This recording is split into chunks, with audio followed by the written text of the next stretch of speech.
Oke, kesempurnaan cinta dari Rizky Febian. Kembali bersama saya Pak Beto dan juga Pak Johnson di dalam acara Kumbang Channel. Kumbang, Kumpul kumpul bareng bareng Yo. yuk. Jangan lupa setiap hari Minggu jam 8 sampai jam 10 di 98 FM.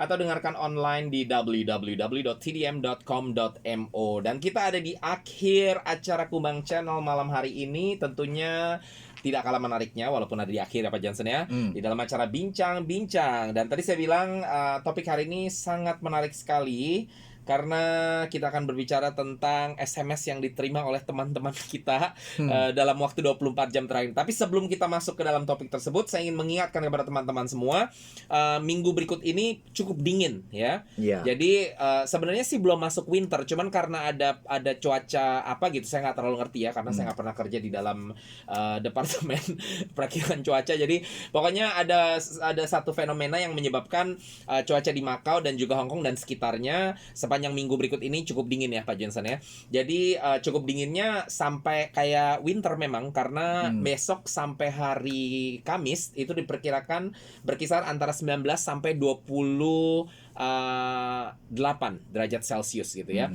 Dan Jumat, Sabtu, Minggu akan lebih dingin lagi, bahkan karena berkisar antara 18 sampai 24 derajat Celcius saja. Jadi ya kayaknya juga ini udah ada di hampir-hampir ke akhir Oktober ya Pak Johnson ya. Jadi bolehlah dikeluarkan mulai itu baju-baju winter, karena saya rasa November juga sudah mulai masuk winter ya Pak Johnson ya. Iya. Dan nggak cuma itu, saya nggak tahu dengan teman-teman sekalian, tapi kalau saya, karena saya ada darah Manadonya Pak Johnson, saya ada darah Manado, ada darah Filipin gitu ya. Dan ternyata saya juga baru tahu di Filipin sama kayak Manado. Apa yang sama? Yaitu kalau yang namanya sudah berber bulannya, kita sudah berasa winter gitu Pak Johnson. Kita sudah berasa Natalan gitu. Jadi udah mulai September, Oktober, November, Desember. Jadi nggak nunggu Desember Pak Johnson ya.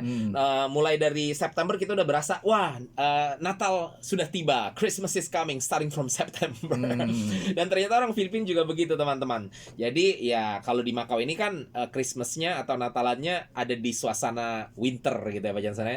Jadi ya berarti bolehlah kita walaupun masih belum November, kita berasa udah berber ya, kita boleh mulai rasakan dinginnya juga. Terutama tentunya seperti tadi saya katakan sepanjang minggu berikut ini. Jadi hati-hati teman-teman, karena cuacanya sangat kontras sekali ya Pak Johnson ya. Kayak saya aja hari ini saltum banget teman-teman, karena saya tahu bakal lebih dingin dikit, tapi saya nggak kira akan dingin banget.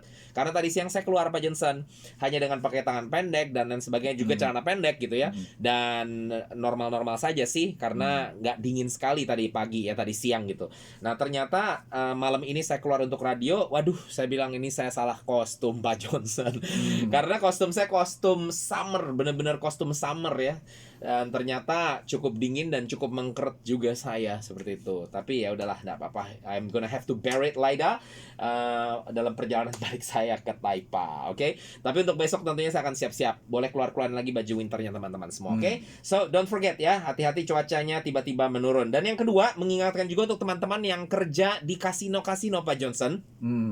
Karena mulai tanggal 25 Oktober mereka akan memberlakukan apa yang pemerintah Macau sudah berlakukan bagi semua civil servant atau pejabat ini ya, pegawai negeri di Macau ya. Yaitu kalau nggak divaksin maka harus lakukan tes COVID, yaitu swab test ya, PCR seminggu sekali Pak Johnson gitu ya.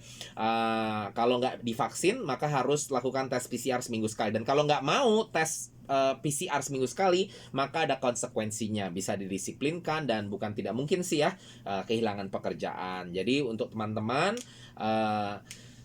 ya cobalah dipertimbangkan gitu ya, apakah ini waktunya sudah untuk divaksin ya di Macau, atau mungkin yang memilih untuk tidak divaksin karena satu alasan atau lainnya, ya berarti siap-siap mulai tanggal 25 harus siapkan diri untuk 25 bulan ini ya Pak Johnson ya, harus siapkan diri untuk di swab test ya seminggu sekali, yang artinya keluar dari kocek sendiri juga ya. Jadi biaya untuk swab testnya juga harus bayar sendiri tentunya. Dan yang jelas saya sih rada-rada sebel kalau harus di swab test lagi dan lagi Pak Johnson.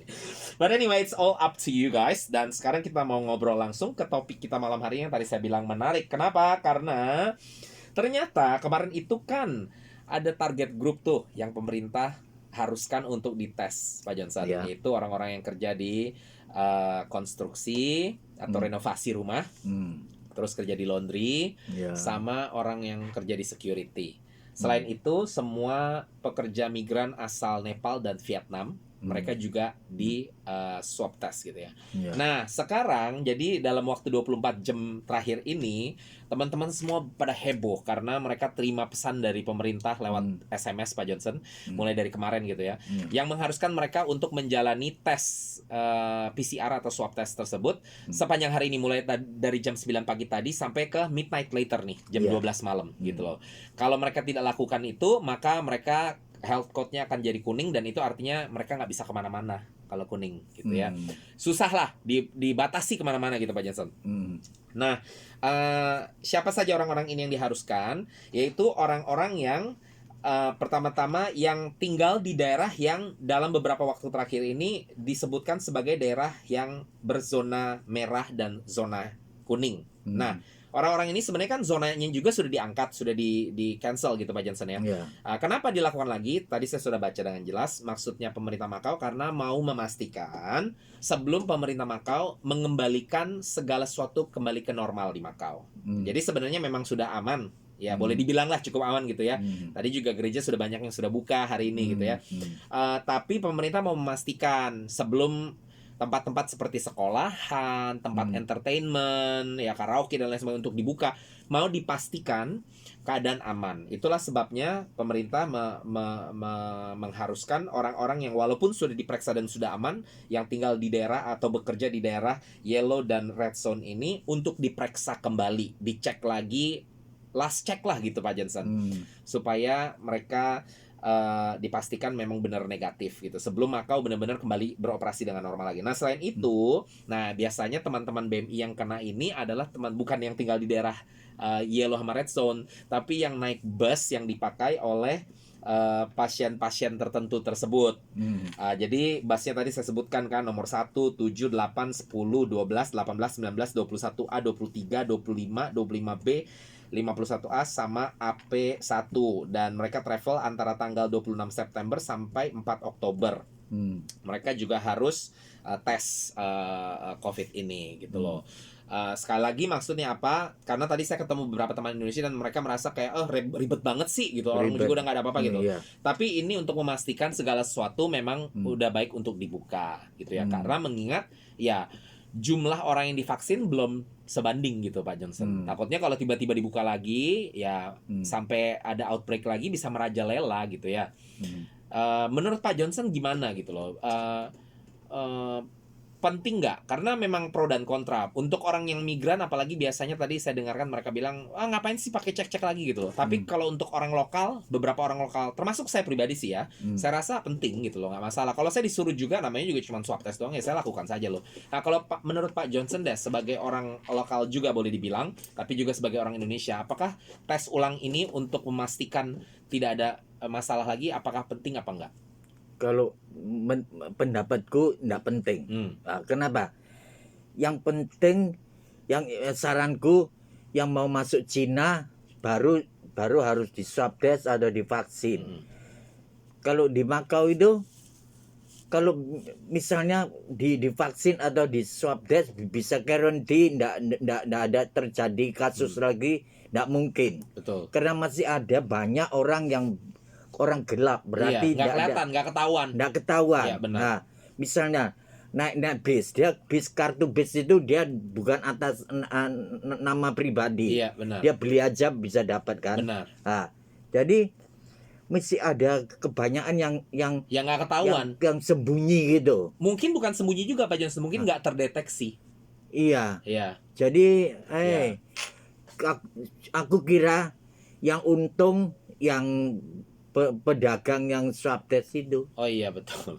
Iya. Iya sih, memang dari sisi itu saya mengerti juga sih. Iya. Tapi ya anyway, kita waktunya udah nggak ada. Anyway ya, kalau kita kerja di negara orang kayaknya kita ikutin saja lah peraturannya ya. Jadi Iya, bagi teman-teman iya. yang memang diharuskan ya ikutin saja. Kita ada di negara orang gitu, kita ikutin, dan ya saya rasa pemerintah berusaha untuk melakukan yang terbaik sebisa mereka lah gitu loh ya. Memang tidak sempurna sih. Jadi kita lihat aja nanti bagaimana. Kalau buat saya sih anjuran yang lebih baik adalah lebih baik pada vaksin deh gitu loh. Nanti aku dengernya ada vaksin vaksin ketiga kali. Iya, ada direncanakan. Iya. Direncanakan karena beberapa negara sudah melakukannya. Indonesia juga sudah mulai mencanangkan itu, tapi Iya. belum ada tanggal pastinya. Belum Jadi ada. itu kita akan update lagi. But sekarang kita sudah harus pergi, jadi kita lanjutkan lagi. Kayaknya ngobrol-ngobrol ini boleh kita lanjutkan lagi di minggu yang akan datang. Boleh. Oke, Pak Johnson Ya. jangan lupa minggu depan sampai ketemu. Oke. Teman-teman juga semua sampai ketemu. Salam Indonesia. Bye bye. Saya pasangkan lagu terakhir untuk teman-teman semua sekalian, sebuah lagu dari Yura Yunita kayaknya namanya.